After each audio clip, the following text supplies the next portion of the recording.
Okay, back in the action. Well, what was that noise I just made? Archstone of the Chieftain, Valley of Defilement. Now, instead of doing the level in silver, and instead of wasting a Stone of Ephemeral Eyes, I'm going to do something rather interesting here. I said that I would be using the online components, and I'm going to show off one part of the online component right now. I will join another player's game and cooperatively play with him to beat his boss in this level. So, in order to do that, I'm going to place a sign down right here. A blue ice stone.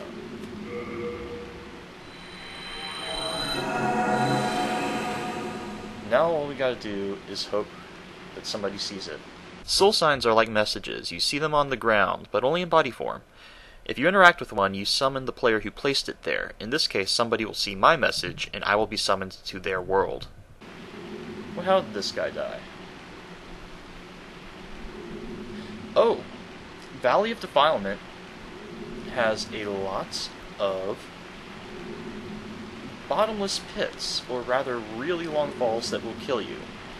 This, or at least the first world does. It is a giant chasm, really, and lots of wood and collapsing structures.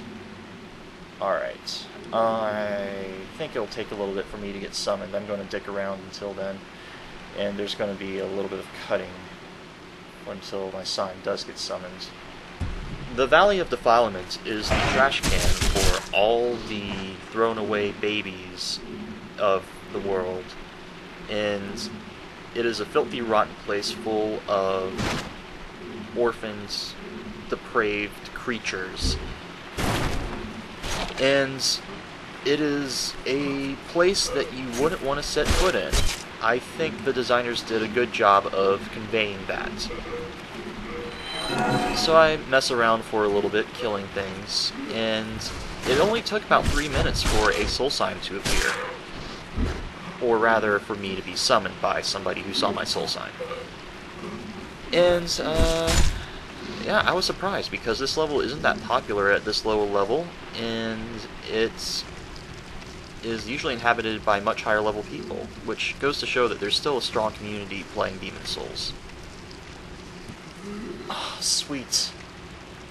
I am being summoned. Excellent. Is my audio recording in this? It is. Excellent. Alright, here we go. There's the person I already killed, Meralda. Here we go, guys. I'd like to note that if I kill a boss here, it doesn't count towards my kill of the boss. I still have to defeat him in my world.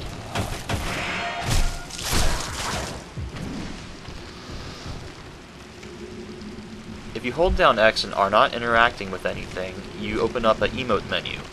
This can be controlled with the 6-axis or the D-pad, but the D-pad generally produces better results. Alright, so this guy seems to actually be nicely geared up. I'm not. But I'll kill some guys anyways.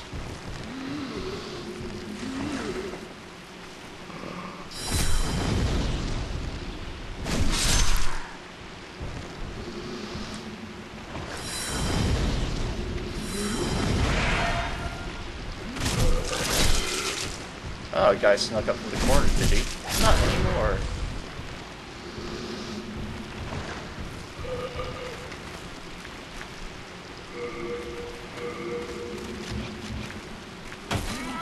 Alright. So the goal here is to get to the boss of this first level, and if I kill him, and this guy survives and I survive, I get back as a body. Which is all very nice and dandy, except this level might not be my name.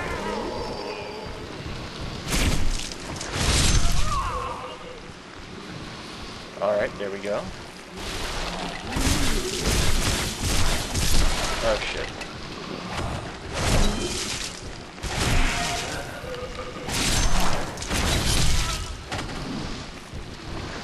Very tight squeeze in here, certainly.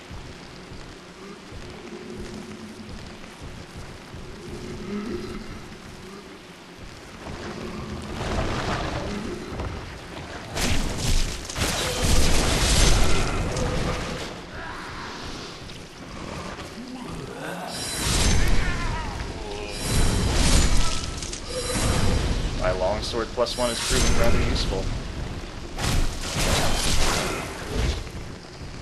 This guy obviously went into World 4 before coming here.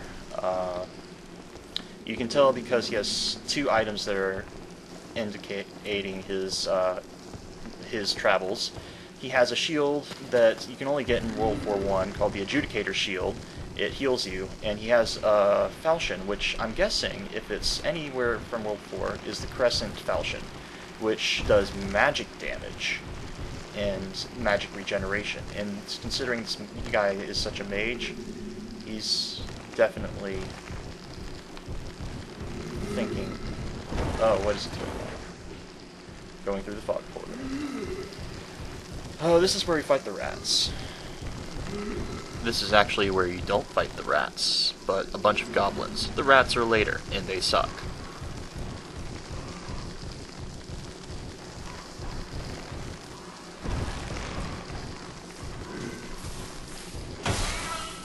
Oh no, thankfully we don't fight rats here. Holy crap, did you see how much health that guy took off?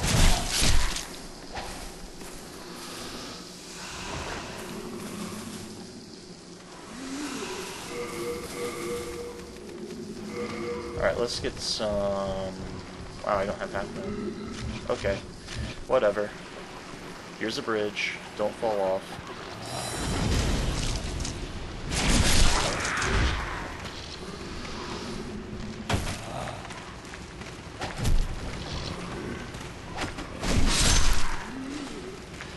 As you can see, these guys aren't that bad. Oh, those bloated bugs right there, they spew poison at you.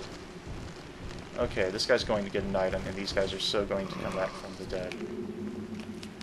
Playing dead, how nice. Alright, let's not fall off to our deaths. That would be a waste of a good soul run. The nice part about this area, or playing as Blue Phantom, is you get a ton of souls, and you don't lose them.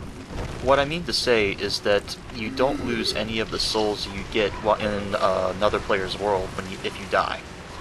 So playing as a Blue Phantom is pretty much a win-win situation.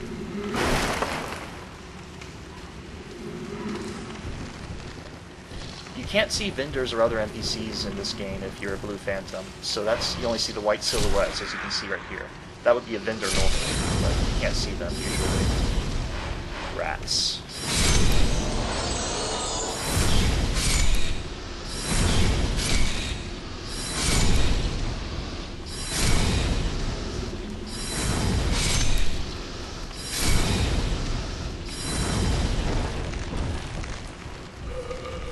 I would shoot the rats, but I don't have any rat shooting items. And getting hit by these guys gives you the plague.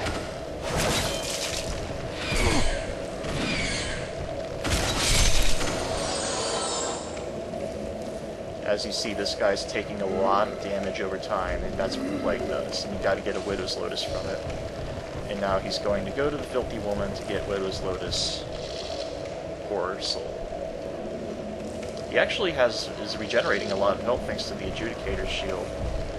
Still, rats give plague. They're the only one of the few enemies that do, and it's a bitch. I'm talking a lot more than my other video, I know, but there's a lot to say here. Oh, this area. Giant goblin. All there is to say about this area. Will I die to the giant goblin? Tune in next time, and we'll see.